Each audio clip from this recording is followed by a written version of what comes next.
William Wilson, de Edgar Allan Poe. ¿Qué decir de ella?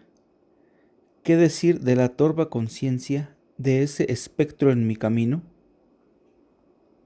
Permitidme que, por el momento, me llame a mí mismo William Wilson. Esta blanca página no debe ser manchada con mi verdadero nombre. Demasiado ha sido ya objeto del escarnio, del horror, del odio de mi estirpe. Los vientos indignados no han esparcido en las regiones más lejanas del globo su incomparable infamia. Oh proscrito, oh tú, el más abandonado de los proscritos, ¿no estás muerto para la tierra? ¿No estás muerto para sus honras, sus flores, sus doradas ambiciones? Entre tus esperanzas y el cielo, ¿no aparece suspendida para siempre una densa, lúgubre y limitada nube? No quisiera, aunque me fuese posible, registrar hoy la crónica de estos últimos años de inexpresable desdicha e imperdonable crimen.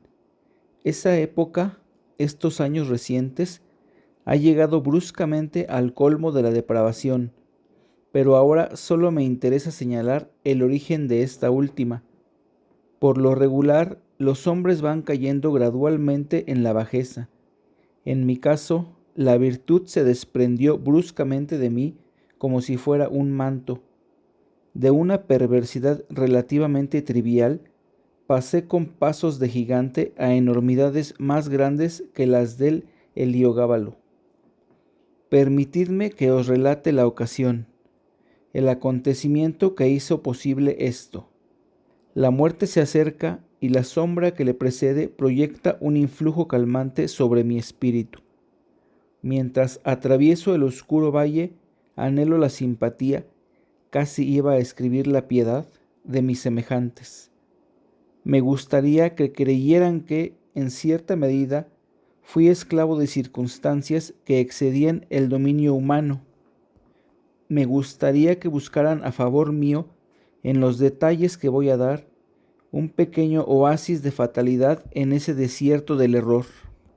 Me gustaría que reconocieran, como no han de dejar de hacerlo, que si alguna vez existieron tentaciones parecidas, jamás un hombre fue tentado así y jamás cayó así. ¿Será por eso que nunca ha sufrido en esta forma? Verdaderamente, ¿no habré vivido en un sueño? ¿No muero víctima del horror y el misterio de la más extraña de las visiones sublunares? Desciende de una raza cuyo temperamento imaginativo y fácilmente excitable la destacó en todo tiempo. Desde la más tierna infancia di pruebas de haber heredado plenamente el carácter de la familia.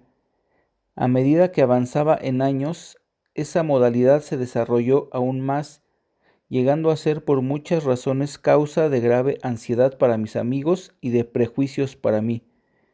Crecí gobernándome por mi cuenta, entregado a los caprichos más extravagantes y víctima de las pasiones más incontrolables.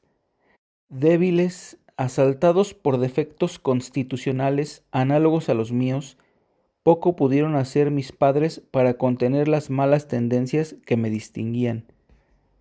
Algunos menguados esfuerzos de su parte, mal dirigidos, terminaron en rotundos fracasos y, naturalmente, fueron triunfos para mí. Desde entonces mi voz fue ley en nuestra casa, a una edad en la que pocos niños han abandonado los andadores. Quedé dueño de mi voluntad y me convertí de hecho en el amo de todas mis acciones. Mis primeros recuerdos de la vida escolar se remontan a una vasta casa isabelina llena de recovecos, en un neblinoso pueblo de Inglaterra, donde se alzaban innumerables árboles gigantescos y nudosos, y donde todas las casas eran antiquísimas. Aquel venerable pueblo era como un lugar de ensueño, propio para la paz del espíritu. Ahora mismo, en mi fantasía, siento la refrescante atmósfera de sus avenidas en sombra, aspiro la fragancia de sus 1000 arbustos y me estremezco nuevamente, con indefinible delicia, Al oír la profunda y hueca voz de la campana de la iglesia, quebrando hora tras hora con su hosco y repentino tañido el silencio de la fusca atmósfera, en la que el calado campanario gótico se sumía y reposaba. Demorarme en los menudos recuerdos de la escuela y sus episodios me proporciona quizás el mayor placer que me es dado alcanzar en estos días. Anegado como estoy por la desgracia, ay, demasiado real, se me perdonará que busque alivio, aunque sea tan leve como efímero, en la complacencia de unos pocos detalles divagantes, triviales y hasta ridículos. Esos detalles asumen en mi imaginación una relativa importancia, pues se vinculan a un periodo y a un lugar en los cuales reconozco la presencia de los primeros ambiguos avisos del destino que más tarde habría de envolverme en sus sombras. Dejadme entonces recordar. Como he dicho, la casa era antigua y de trazado irregular. Alzábase en un vasto terreno y un elevado y sólido muro de ladrillos, coronado por una capa de mortero y vidrios rotos, circundaba la propiedad. Esta muralla, semejante a la de una prisión, constituía el límite de nuestro dominio. Más allá de él, nuestras miradas sólo pasaban 3 veces por semana. La primera, los sábados por la tarde, cuando se nos permitía realizar breves paseos en grupo, acompañados por 2 preceptores, a través de los campos vecinos, y las otras 2 los domingos, cuando concurríamos en la misma forma a los oficios matinales y vespertinos de la única iglesia del pueblo. El director de la escuela era también el pastor. Con qué asombro y perplejidad lo contemplaba yo desde nuestros alejados bancos, cuando ascendía al púlpito con lento y solemne paso.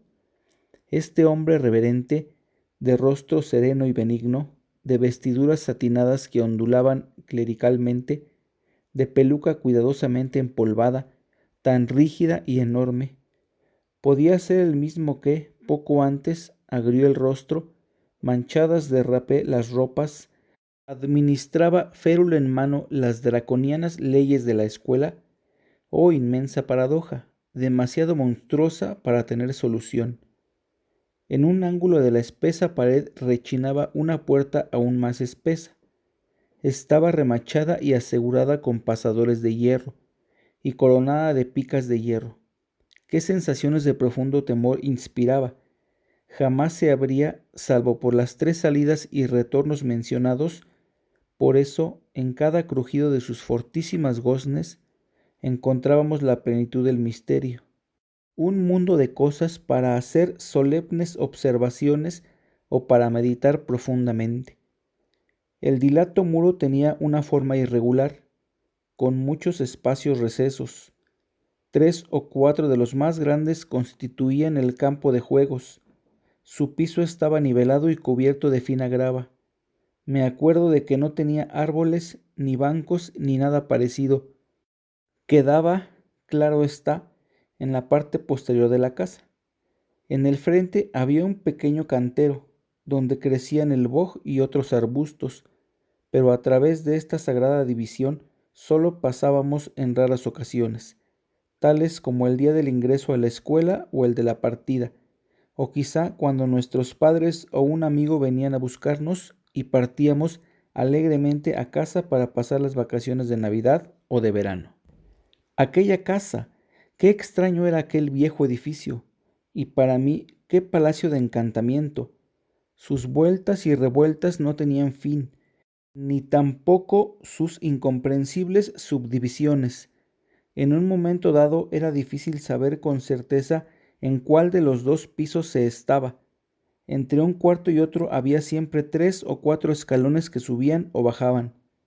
Las alas laterales, además, eran innumerables, inconcebibles, y volvían sobre sí mismas de tal manera que nuestras ideas más precisas con respecto a aquella casa no diferían mucho de las que abrigábamos sobre el infinito. Durante mis 5 años de residencia jamás pude establecer con precisión en qué remoto lugar hallábase situados los pequeños dormitorios que correspondían a los 18 o 20 colegiales que seguíamos los cursos. El aula era la habitación más grande de la casa, y no pude dejar de pensarlo, del mundo entero. Era muy larga, angosta y lúgubremente baja, con ventanas de arco gótico y techo de roble. En un ángulo remoto que nos inspiraba espanto, había una división cuadrada de unos 8 o 10 pies, donde se hallaba el sactum, destinado a las oraciones de nuestro director, el reverendo doctor Branchby. Era una sólida estructura, de maciza puerta. Antes de abrirla, en ausencia del dómine, hubiéramos preferido perecer voluntariamente por la Painte Fork de Dieu.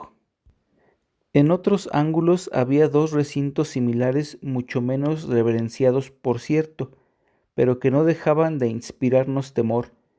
Uno de ellos contenía la cátedra del preceptor clásico y el otro la correspondiente a inglés y matemáticas.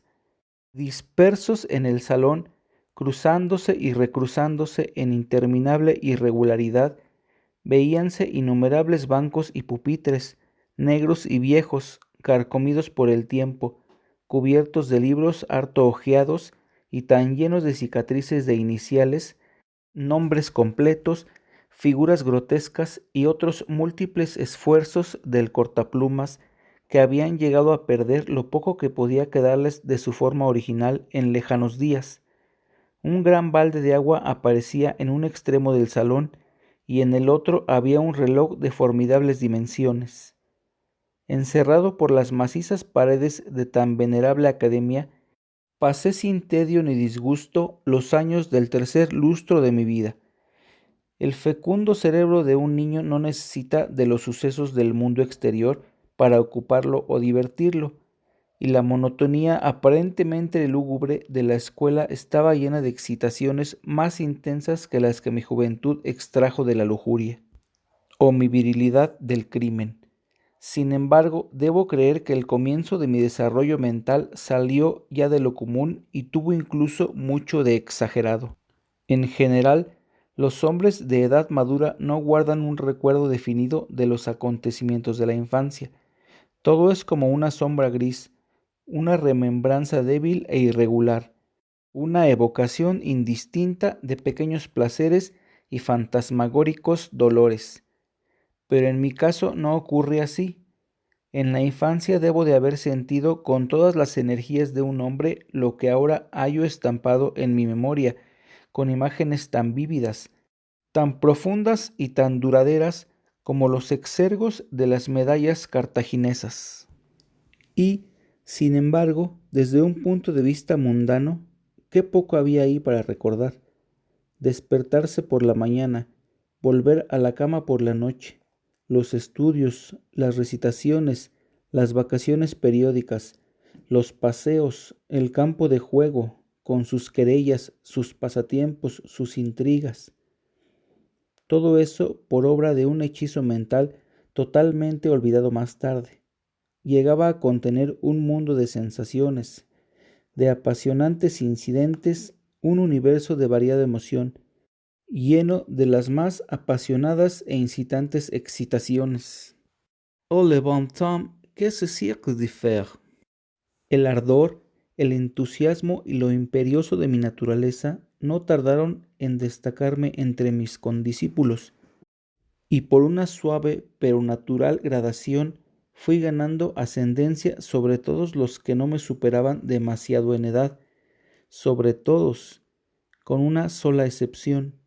Se trataba de un alumno que, sin ser pariente mío, tenía mi mismo nombre y apellido, circunstancia poco notable, ya que, a pesar de mi ascendencia noble, mi apellido era uno de esos que, desde tiempos inmemoriales, parecen ser propiedad común de la multitud. En este relato me he designado a mí mismo como William Wilson, nombre ficticio, pero no muy distinto del verdadero, solo mi tocayo entre los que formaban, según la fraseología escolar, nuestro grupo, osaba competir conmigo en los estudios, en los deportes y querellas del recreo, rehusando creer ciegamente mis afirmaciones y someterse a mi voluntad. En una palabra, pretendía oponerse a mi arbitrario dominio en todos los sentidos, y si existe en la tierra un supremo e ilimitado despotismo, ese es el que ejerce un muchacho extraordinario sobre los espíritus de sus compañeros menos dotados.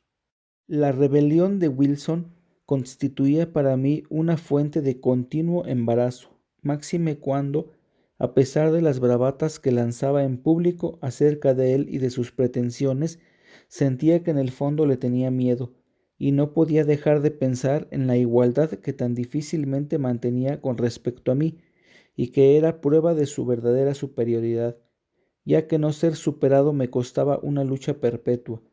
Empero esta superioridad, incluso esta igualdad, solo yo la reconocía. Nuestros camaradas, por una inexplicable ceguera, no parecían sospecharla siquiera. La verdad es que su competencia, su oposición y, sobre todo, su impertinente y obstinada interferencia en mis propósitos eran tan hirientes como poco visibles. Wilson parecía tan exento de la ambición que espolea como de la apasionada energía que me permitía brillar. Se hubiera dicho que en su rivalidad había solo el caprichoso deseo de contradecirme, asombrarme y mortificarme, aunque a veces yo no dejaba de observar, con una mezcla de asombro, humillación y resentimiento, que mi rival mezclaba sus insultos o sus oposiciones cierta inapropiada e intempestiva afectuosidad. Solo alcanzaba a explicarme semejante conducta como el producto de una consumada suficiencia, que adoptaba el tono vulgar del patronazgo y la protección. Quizá fuera este último rasgo en la conducta de Wilson, conjuntamente con la identidad de nuestros nombres y la mera conciencia de haber ingresado en la escuela el mismo día, lo que dio origen a la convicción de que éramos hermanos, cosa que creían todos los alumnos de las clases superiores. Estos últimos no suelen informarse en detalle de las cuestiones cernientes a los alumnos menores.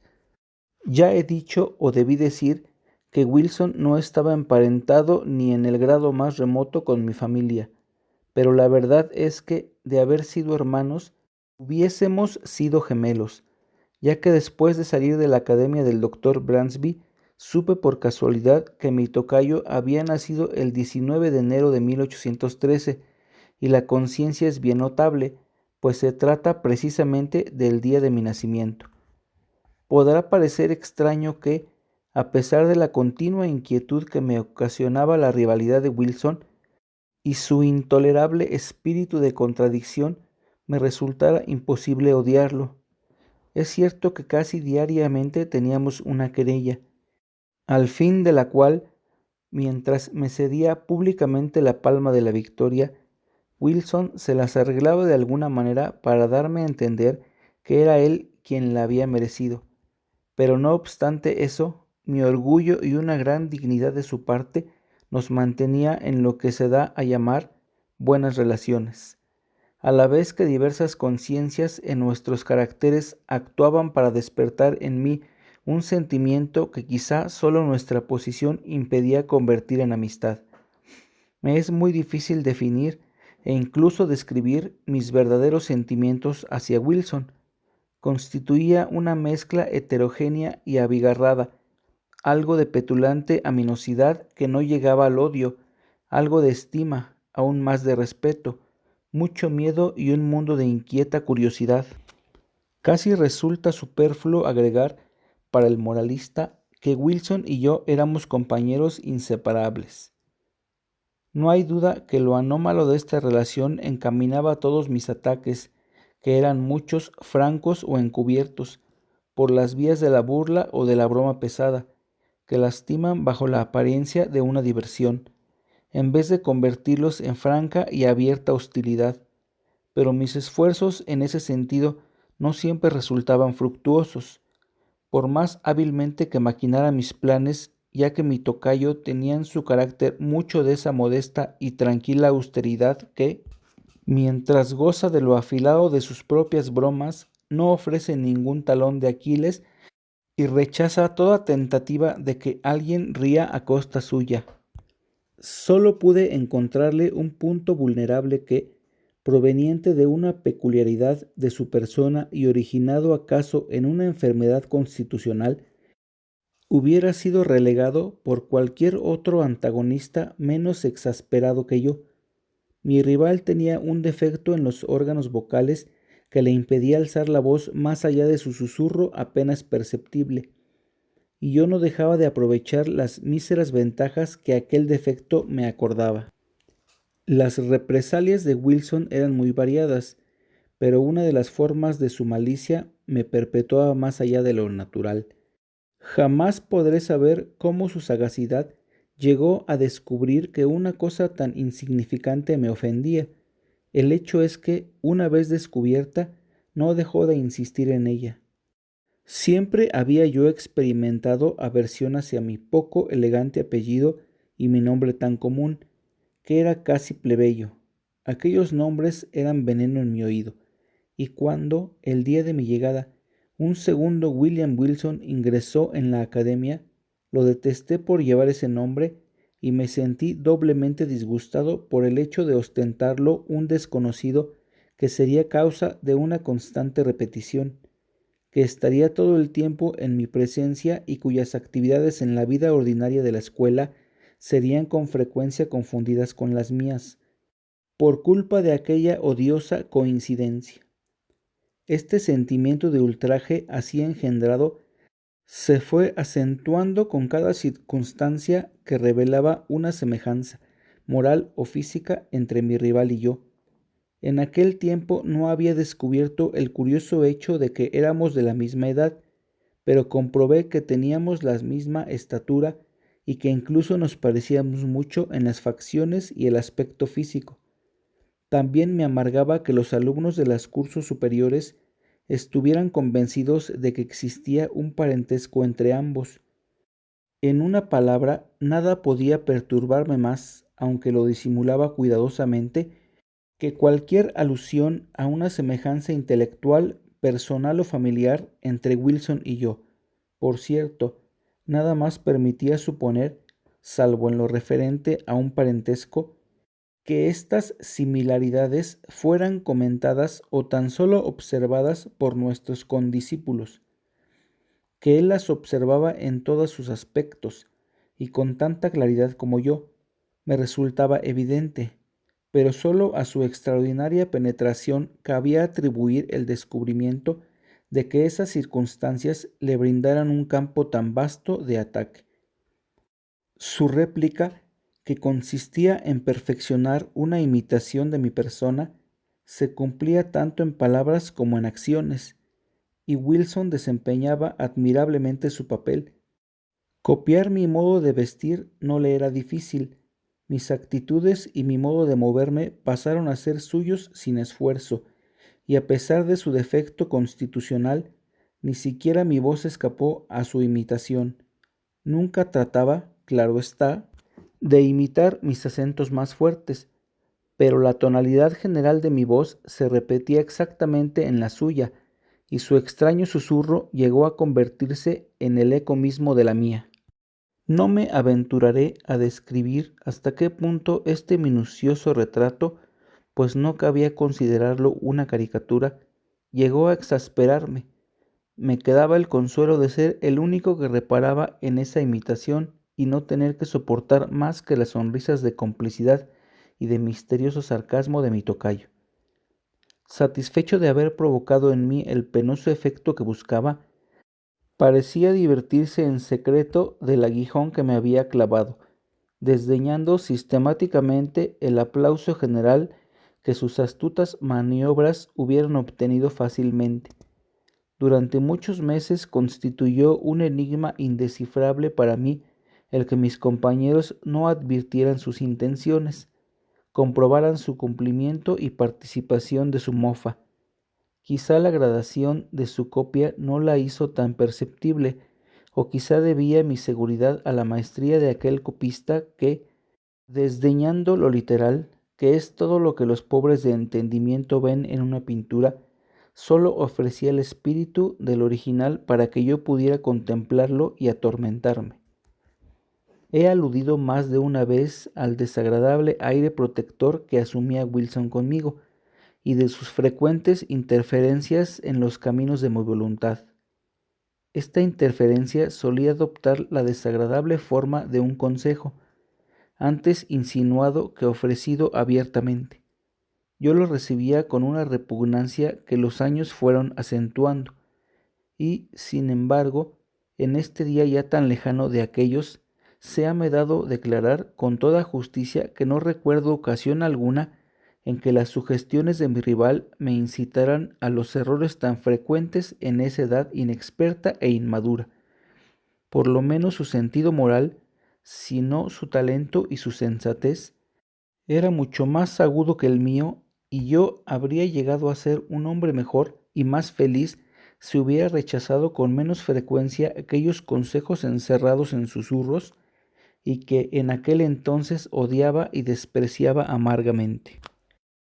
Así las cosas, acabé por impacientarme al máximo frente a esa desagradable vigilancia, y lo que consideraba intolerable arrogancia de su parte me fue ofendiendo más y más. He dicho ya que en los primeros años de nuestra vinculación de condiscípulos, mis sentimientos hacia Wilson podrían haber derivado fácilmente a la amistad, pero en los últimos meses de mi residencia en la academia, si bien la impertinencia de su comportamiento había disminuido mucho, mis sentimientos se inclinaron, en proporción análoga, al más profundo odio. En cierta ocasión creo que Wilson lo advirtió y desde entonces me evitó o fingió evitarme. En esa misma época, si recuerdo bien, tuvimos un violento altercado, durante el cual Wilson perdió la calma en mayor medida que otras veces, actuando y hablando con una franqueza bastante insólita en su carácter. Descubrí en ese momento, o me pareció descubrir, en su acento, en su aire y en su apariencia general algo que empezó por sorprenderme, para llegar a interesarme luego profundamente, ya que traía a mi recuerdo borrosas visiones de la primera infancia, vehementes, confusos y tumultuosos recuerdos de un tiempo en que la memoria aún no había nacido. Solo puedo describir la sensación que me oprimía diciendo que me costó rechazar la certidumbre de que había estado vinculado con aquel ser en una época muy lejana, en un momento de un pasado infinitamente remoto. La ilusión, sin embargo, desvanecióse con la misma rapidez con que habría surgido, y si la menciono es para precisar el día en que hablé por última vez en el colegio con mi extraño tocayo. La enorme y vieja casa, con sus incontables subdivisiones, tenía varias grandes habitaciones contiguas, donde dormía la mayor parte de los estudiantes. Como era natural en un edificio tan torpemente concebido, había además cantidad de recintos menores que constituían las sobras de la estructura y que el ingenio económico del doctor Bransby había habilitado como dormitorios, aunque dado su tamaño solo podían contener a un ocupante. Wilson poseía uno de esos pequeños cuartos. Una noche, hacia el fin de mi quinto año de estudios en la escuela, e inmediatamente después del altercado a que he aludido, me levanté cuando todos hubieron dormido y, tomando una lámpara, me aventuré por infinitos pasadizos angostos en dirección al dormitorio de mi rival. Durante largo tiempo había estado planeando una de esas perversas bromas pesadas con las cuales fracasara hasta entonces. Me sentía dispuesto a llevarla de inmediato a la práctica, para que mi rival pudiera darse buena cuenta de toda mi malicia. Cuando llegué ante su dormitorio, dejé la lámpara en el suelo, cubriéndola con una pantalla, y entré silenciosamente. Luego de avanzar unos pasos, oí su sereno respirar. Seguro de que estaba durmiendo, volví a tomar la lámpara y me aproximé al lecho. Estaba éste rodeado de espesas cortinas, que en cumplimiento de mi plan aparté lenta y silenciosamente, hasta que los brillantes rayos cayeron sobre el durmiente, mientras mis ojos se fijaban en el mismo instante en su rostro. Lo miré y sentí que mi cuerpo se helaba, que un embotellamiento me envolvía. Palpitaba mi corazón. Temblábanme las rodillas, mientras mi espíritu se sentía presa de un horror sin sentido, pero intolerable. Jadeando, bajé la lámpara hasta aproximarla aún más a aquella cara. ¿Eran esos los rasgos de William Wilson? Bien veía que eran los suyos, pero me estremecí como víctima de la calentura al imaginar que no lo eran. Pero entonces, ¿qué había en ellos para confundirme de esa manera? Lo miré mientras mi cerebro gritaba en multitud de incoherentes pensamientos. ¿No era ese su aspecto? No. Así no era él en las activas horas de vigilia. El mismo hombre, la misma figura, el mismo día de ingreso a la academia, y su obstinada e incomprensible imitación de mi actitud, de mi voz, de mis costumbres, de mi aspecto, entraba verdaderamente dentro de los límites de la posibilidad humana que esto que ahora veía fuese meramente el resultado de su continua imitación sarcástica. Espantado y temblando cada vez más, apagué la lámpara, salí en silencio del dormitorio y escapé sin perder un momento de la vieja academia, a la que no habría de volver jamás. Luego de un lapso de algunos meses que pasé en casa sumido en una total holgazanería, entré en el colegio de Eton. El breve intervalo había bastado para apagarme mi recuerdo de los acontecimientos en la escuela del doctor Bransby, o por lo menos para cambiar la naturaleza de los sentimientos que aquellos sucesos me inspiraban. La verdad y la tragedia de aquel drama no existían ya. Ahora me era posible dudar del testimonio de mis sentidos. Cada vez que recordaba el episodio me asombraba de los extremos a que puede llegar la credulidad humana, y sonreía al pensar en la extraordinaria imaginación que hereditariamente poseía. Este escepticismo estaba lejos de disminuir con el género de vida que empecé a llevar en Eton. El vórtice de reflexiva locura en que inmediata y temerariamente me sumergía barrió con todo y no dejó más que la espuma de mis pesadas horas, devorando las impresiones sólidas o serias y dejando en el recuerdo tan solo las trivialidades de mi existencia anterior. No quiero, sin embargo, trazar aquí el derrotero de mi miserable libertinaje, que desafiaba las leyes y eludía la vigilancia del colegio. 3 años de locura se sucedieron sin ningún beneficio, arraigando en mí los vicios y aumentando de un modo insólito mi desarrollo corporal. Un día, después de una semana de estúpida disipación, invité a algunos de los estudiantes más disolutos a una orgía secreta en mis habitaciones. Nos reunimos estando ya la noche avanzada, pues nuestro libertinaje habría de prolongarse hasta la mañana. Corría libremente el vino y no faltaban otras seducciones todavía más peligrosas, al punto que la gris alborada apuntaba ya en el oriente cuando nuestras deliberantes extravagancias llegaban a su ápice. Excitado hasta la locura por las cartas y la embriaguez, me disponía a proponer un brindis especialmente blasfematorio, cuando la puerta de mi aposento se entreabrió con violencia, a tiempo que resonaba ansiosamente la voz de uno de los criados. Insistía en que una persona me reclamaba con toda urgencia en el vestíbulo. Profundamente incitado por el vino, la inesperada interrupción me alegró en vez de sorprenderme. Salí tambaleándome y en pocos pasos llegué al vestíbulo. No había luz en aquel estrecho lugar, y sólo la pálida claridad del alba alcanzando a abrirse paso por la ventana semicircular.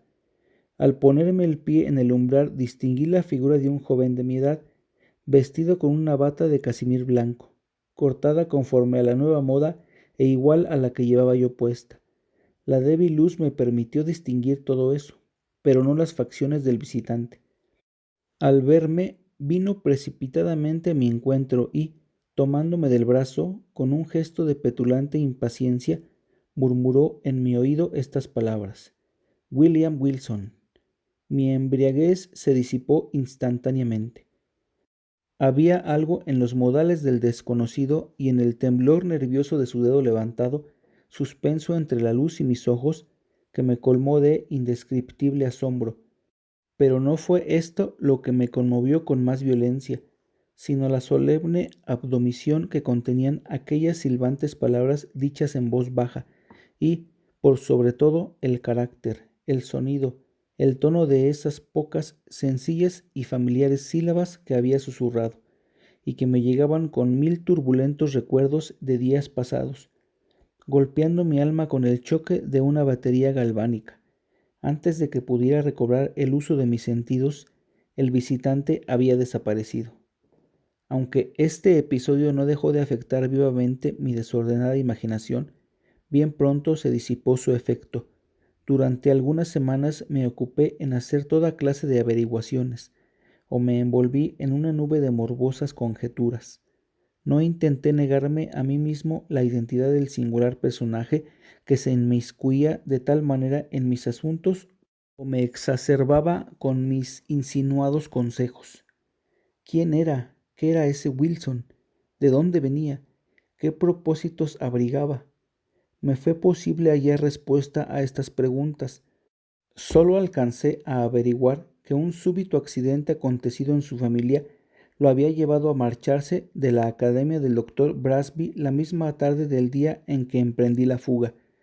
Pero bastó poco tiempo para que dejara de pensar en todo esto, ya que mi atención estaba completamente absorbida por los proyectos de mi ingreso en Oxford. No tardé en trasladarme allá, y la irreflexiva vanidad de mis padres me proporcionó una pensión anual que me permitiría abandonarme al lujo que tanto ansiaba mi corazón y rivalizar despilfarro con los más altivos herederos de los más ricos condados de Gran Bretaña. Estimulado por estas posibilidades de fomentar mis vicios, mi temperamento se manifestó con redoblado ardor y mancillé las más elementales reglas de decencia con la loca embriaguez de mis licencias. Sería absurdo detenerme en el detalle de mis extravagancias. Basta decir que excedí todos los límites y que, dando nombre a multitud de nuevas locuras, agregué un copioso apéndice del largo catálogo de vicios usuales en aquella universidad, la más disoluta de Europa. Apenas podrá creerse, sin embargo, que por más que hubiera mancillado mi condición de gentil hombre, habría de llegar a familiarizarme con las innobles artes del jugador profesional y que, convertido en adepto de tan despreciable ciencia, la practicaría como un medio para aumentar todavía más mis enormes rentas a expensas de mis camaradas de carácter más débil. No obstante, esa es la verdad. Lo monstruoso de esta transgresión de todos los sentimientos caballerescos y honorables resultaba la principal, ya que no la única razón de la impunidad con que podía practicarla. ¿Quién entre mis más depravados camaradas no hubiera dudado del testimonio de sus sentidos antes de sospechar culpable de semejantes actos al alegre, al franco, al generoso William Wilson, el más noble y liberal compañero de Oxford, cuyas locuras, al decir de sus parásitos, no eran más que locuras de la juventud y la fantasía, cuyos errores solo eran caprichos inimitables, cuyos vicios más negros no pasaban de ligeras y atrevidas extravagancias? Llevaba ya 2 años entregado con todo éxito a estas actividades cuando llegó a la universidad un joven noble, un parvenu llamado Glendinning, a quien los rumores daban por más rico que Herodes Ático, sin que sus riquezas le hubieran costado más que a éste. Pronto me di cuenta de que era un simple, y naturalmente lo consideré sujeto adecuado para ejercer sobre él mis habilidades. Logré hacerlo jugar conmigo varias veces y, procediendo como todos los tahures, le permití ganar considerables sumas a fin de envolverlo más efectivamente en mis redes. Por fin, maduros mis planes, me encontré con él, decidido a que esta partida fuera decisiva, en las habitaciones de un camarada llamado Preston, que nos conocía íntimamente a ambos, aunque no abrigaba la más remota sospecha de mis intenciones. Para dar a todo esto un mejor color, me había arreglado para que fuéramos 8 o 10 invitados, y me ingenié cuidadosamente a fin de que la invitación a jugar surgiera como por casualidad y que la misma víctima lo propusiera. Para abreviar tema tan vil, no omití ninguna de las bajas finezas propias de estos lances, que se repiten de tal manera en todas las ocasiones similares que cabe maravillarse de que todavía existan personas tan tontas como para caer en la trampa. Era ya muy entrada la noche cuando efectué por fin la maniobra que me dejó frente a Glendinning como único antagonista. El juego era mi favorito, el écarté. Interesados por el desarrollo de la partida, los invitados habían abandonado las cartas y se congregaban a nuestro alrededor. El parvenu, a quien había inducido con anterioridad a beber abundantemente, cortaba las cartas, barajando o jugaba con una nerviosidad que su embriaguez sólo podía explicar en parte. Muy pronto se convirtió en deudor de una importante suma, y entonces, luego de beber un gran trago de oporto, hizo lo que yo esperaba fríamente. Me propuso doblar las apuestas, que eran ya extravagantemente elevadas. Fingí resistirme, y sólo después que mis reiteradas negativas hubieron provocado en él algunas réplicas coléricas que dieron a mi aquiescencia un carácter destemplado, acepté la propuesta. Como es natural, el resultado demostró hasta qué punto la presa había caído en mis redes. En menos de una hora su deuda se había cuadruplicado. Desde hacía un momento, el rostro de Glendinning perdía la rubicundez que el vino le había prestado y me asombró advertir que se cubría de una palidez casi mortal. Si digo que me asombró, se debe a que mis averiguaciones anteriores prestaban a mi adversario como inmensamente rico y, aunque las sumas perdidas eran muy grandes, no podían preocuparlo seriamente y mucho menos perturbarlo en la forma en que lo estaba viendo. La primera idea que se me ocurrió fue que se trataba de los efectos de la bebida, buscando mantener mi reputación a ojos de los testigos presentes y no por razones altruistas. Me disponía a exigir perentoriamente la suspensión de la partida, cuando algunas frases que escuché a mi alrededor, así como una exclamación desesperada que profirió Glendinning, me dieron a entender que acababa de arruinarlo por completo, en circunstancias que lo llevaban a merecer la piedad de todos, y que deberían haberlo protegido hasta las tentativas de un demonio.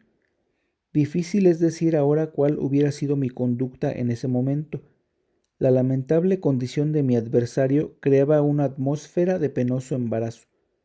Hubo un profundo silencio, durante el cual sentí que me ardían las mejillas bajo las miradas de desprecio o de reproche que me lanzaban los menos pervertidos. Confieso incluso que, al producirse una súbita y extraordinaria interrupción, mi pecho se alivió por un breve instante de la intolerable ansiedad que lo oprimía. Las grandes y pesadas puertas de la estancia se abrieron de golpe y de par en par, con un ímpetu tan vigoroso y arrollador que bastó para apagar todas las bujías. La muriente luz nos permitió, sin embargo, ver entrar a un desconocido, un hombre de mi talla, completamente embozado en una capa. La oscuridad era ahora total, y solamente podíamos sentir que aquel hombre estaba entre nosotros. Antes de que nadie pudiera recobrarse del profundo asombro que semejante conducta le había producido, oímos la voz del intruso. «Señores», dijo con una voz tan baja como clara, con un inolvidable susurro que me estremeció hasta la médula de los huesos. «Señores, no me excusaré por mi conducta, ya que al obrar así no hago más que cumplir con un deber.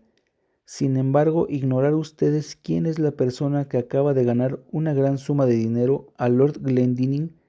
He de proponerles, por tanto, una manera tan expedita como concluyente de cerciorarse al respecto.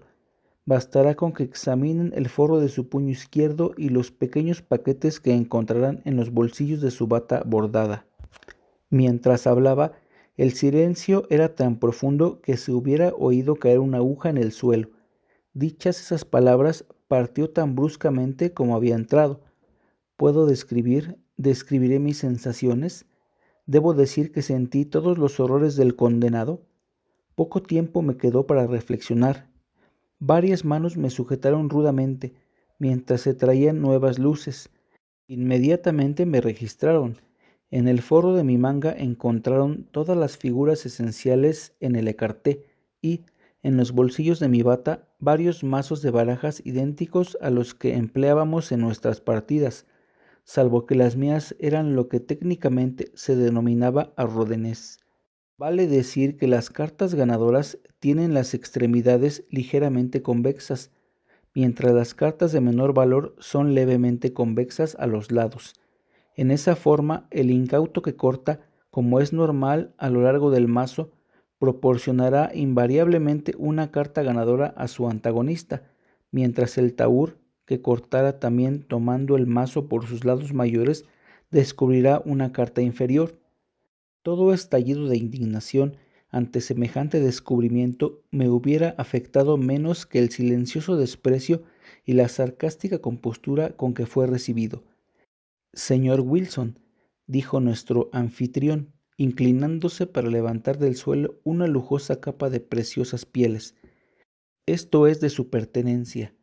Hacía frío y, al salir de mis habitaciones, me había echado la capa sobre mi bata, retirándola luego al llegar a la sala de juego.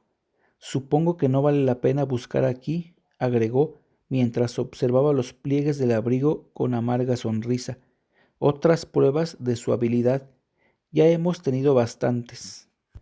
Descuento que reconocerá la necesidad de abandonar Oxford y, de todas maneras, de salir inmediatamente de mi habitación.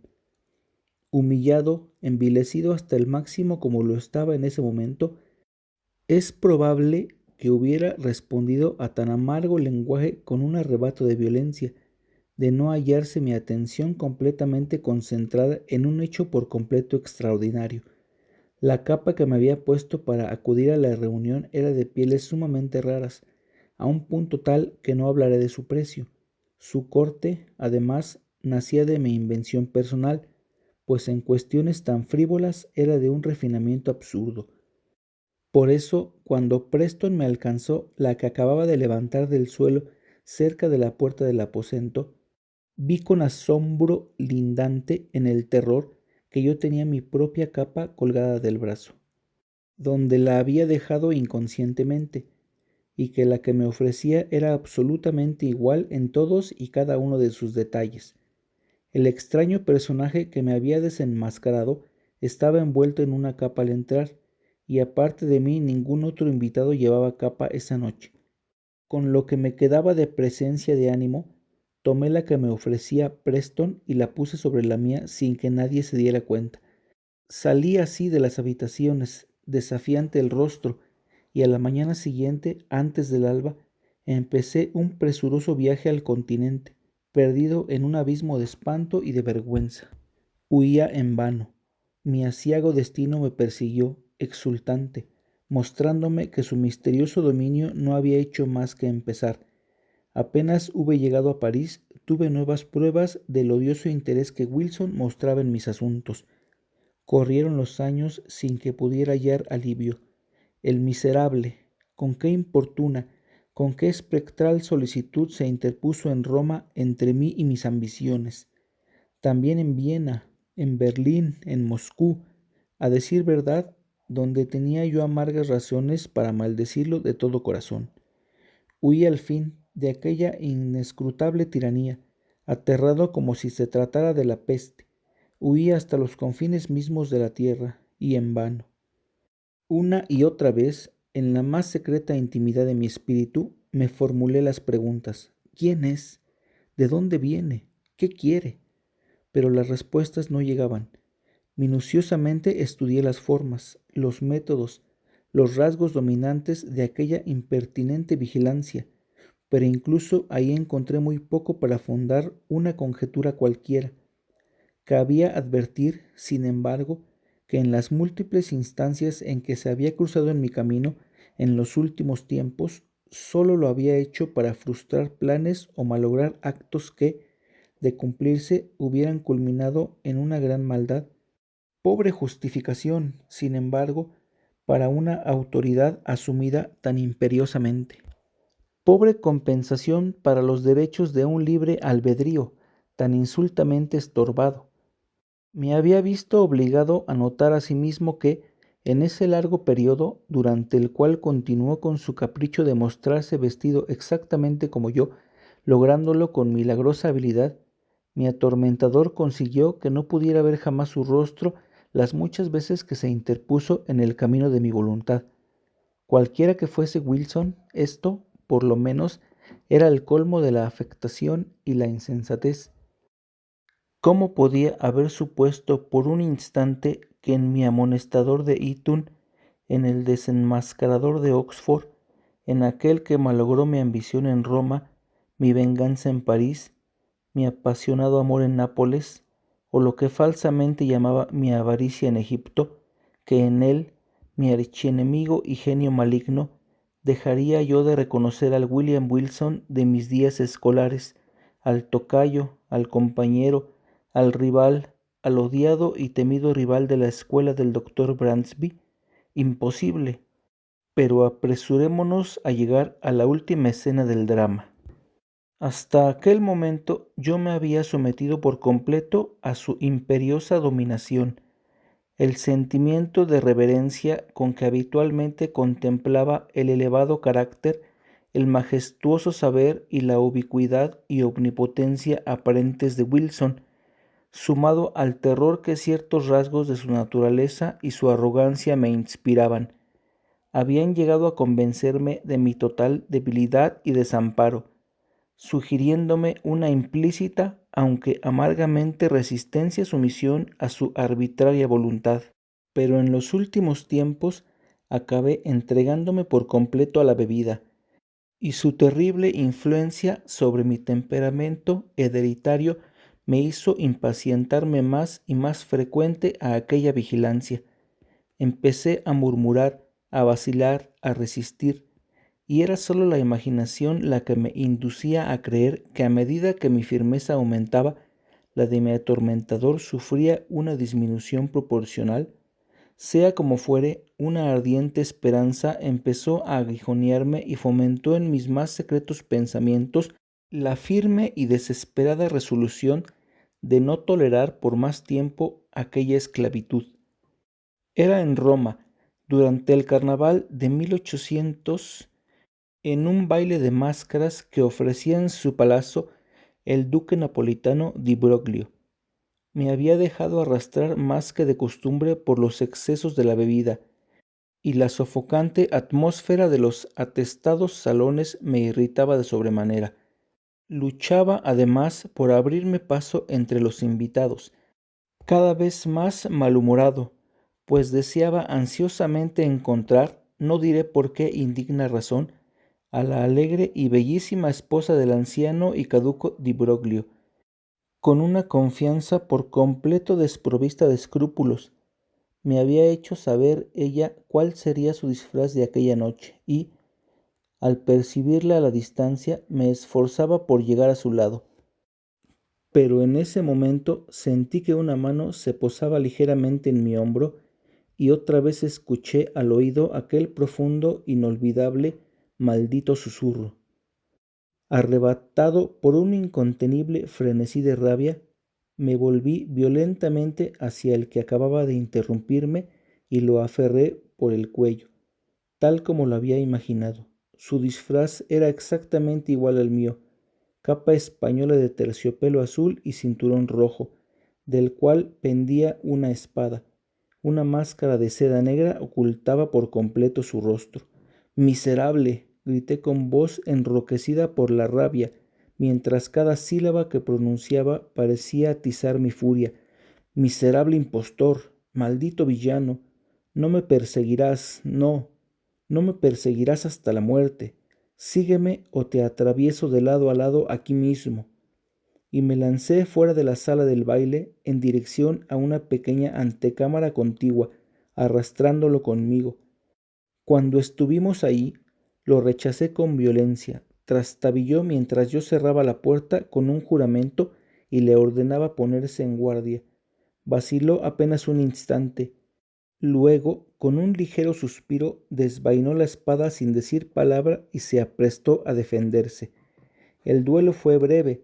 Yo me hallaba en un frenesí de excitación y sentí en mi brazo la energía y la fuerza de toda una multitud. En pocos segundos lo fui llevando arrolladoramente hasta acorralarlo contra una pared, y ahí, teniéndolo a mi merced, le hundí varias veces la espada en el pecho con brutal ferocidad. En aquel momento alguien movió el pestillo de la puerta.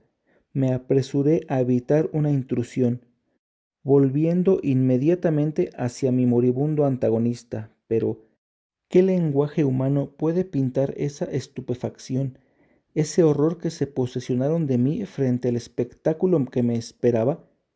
El breve instante en que había apartado mis ojos parecía haber bastado para producir un cambio material en la disposición de aquel ángulo del aposento. Donde antes no había nada, alzábase ahora un gran espejo, o por lo menos me pareció así en mi confusión, y cuando avanzaba hacia él, en el colmo del espanto, mi propia imagen, pero cubierta de sangre y pálido el rostro, vino a mi encuentro tambaleándose. Tal me había parecido, lo repito, pero me equivocaba. Era mi antagonista, era Wilson, quien se erguía ante mí agonizante. Su máscara y su capa yacían en el suelo, donde las había arrojado.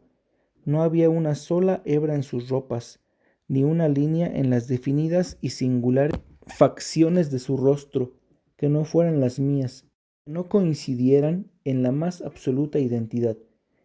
Era Wilson, pero ya no hablaba con un susurro, y hubiera podido creer que era yo mismo el que hablaba cuando dijo: Has vencido y me entrego, pero también tú estás muerto desde ahora, muerto para el mundo, para el cielo y para la esperanza.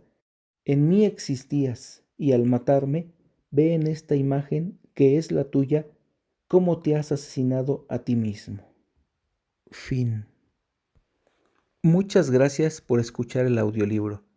Compartan, denle like y suscríbanse.